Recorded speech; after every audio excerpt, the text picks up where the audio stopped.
What does a good leader look like? Are they dependable? Are they strong? Are they charismatic? Or are they smart? We're gonna find out in the next video, because today we're talking about all the shitty leaders in Grimgar, baby! We're gonna talk about the bad leaders who have died, and the good leaders who've done dumb stuff. Excluding Hadahiro, because we've talked to death about Hadahiro already. So we're gonna talk strictly about the side characters who are bad leaders that eventually become good leaders, or who are bad leaders and then they die. Speaking of, let's start off with the first one, Monoto. And I know a lot of people might not like the fact that I'm calling Monoto a bad leader, but hear me out. If you've read Monoto's chapter in volume 14+, you know that he originally planned on actually using Haruhiro's party to increase his status in Grimgar's world. And eventually, when he got to a high enough status, he actually planned to abandon Haruhiro's party. Long story short, he realized that they're really incompetent and can't actually do things for themselves. And instead of actually properly working them through the skills and building them up like they should have, like Haruhiro does later on, his solution is to pretty much carry the team to an insane degree. He was always tanking in the front lines and never really went out of his way to correct Moguzu and telling him that he needs to be a better tank and give him proper advice. Mary actually calls out Moguzu a couple times in the light novel when Moguzu gets scared and tries to back off, and this also happens in the anime. Instead of properly correcting everyone, he tries to control and manipulate them because he has control issues and he likes being in control of things, so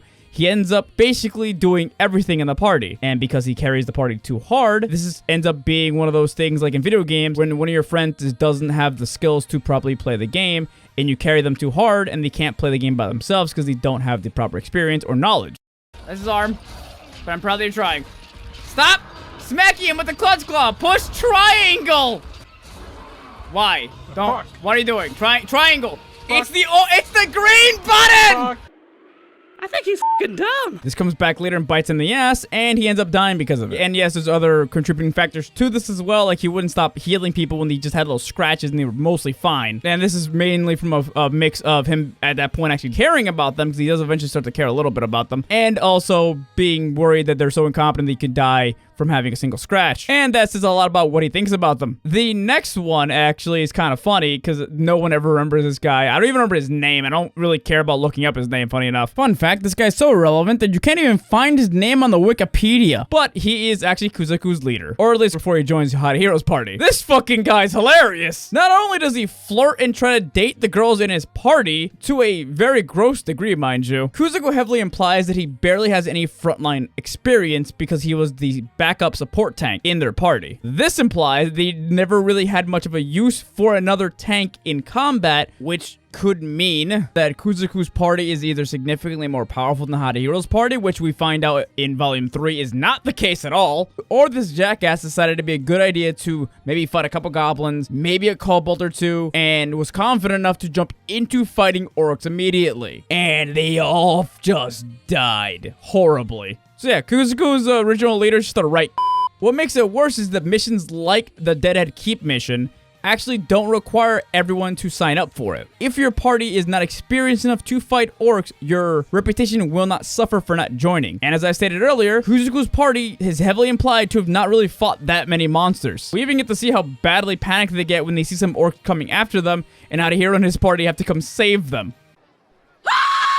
Speaking of bad leaders in Volume 3, Renji in Volume 3 is another example of bad leader in the story. At least at that point. He does get better, but at that point, he wanted to fight things one-on-one or run headfirst into things. Because of this, Haruhiro actually saves Renji's party twice. Once in one of the towers when they were surrounded and getting attacked by multiple orcs, and once when Renji decided to go up against Estagrin by himself and almost die. What doesn't help is also in volume 14+ in Monoto's chapter. When Renji and Monoto have a conversation in the bar, Renji seems frustrated that his team cannot keep up with his progress. And instead of relying on them properly, what he ends up doing a lot is actually going off and trying to fight things by himself. And ironically, this is actually his biggest character flaw. He is really powerful, but he doesn't work well with others, at least this early in the story. The final example I want to use is actually Tokimin. And yes, I know I've made videos before talking about how Tokimin is actually a good leader, but he did have a moment of bad leadership in Grimgar's Volume 5. In Volume 5, the Tokis actually decide to kind of trick Haruhiro's party by going deeper into the Wonder Hole while Haruhiro's party was asleep at camp, heading to the Dusk Realm and taking credit for discovering everything in the Dusk Realm.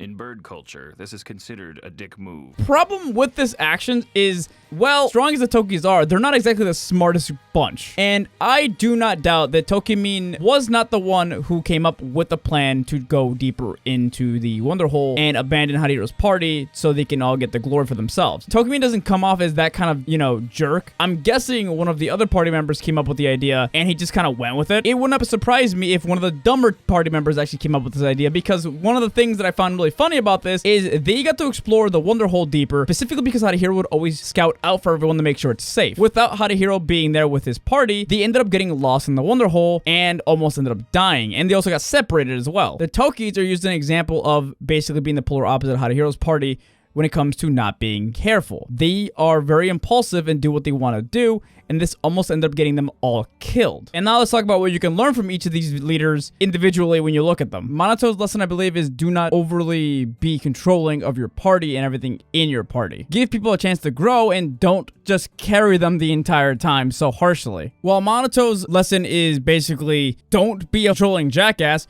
Renji's is be more cooperative with your team. Monato is overly controlling with his team, but he still works with them, while Renji kinda doesn't really work all that much with them, at least early on in the story. And he actually tries to do everything by himself. So his lesson is, you know, work together and actually have faith in each other. Very simple lesson, and it's not even very subtle in the story, honestly. Kuzuko's leader, honestly, just don't be a cunt. Like, honestly, the guy's everything's wrong with this guy. Everything he does is bad. Just don't be him, honestly. And Tokimin is essentially do not let your impulses control your party and your team. You are in charge of a group of people, and you are responsible for their safety. I actually do love the subtle change in Tokimin's demeanor when it comes to leadership after this. And I'll talk more about this in our good leadership video that'll come out in a little bit. But if you guys enjoy these videos, please let me know in the comments down below or hit the like button.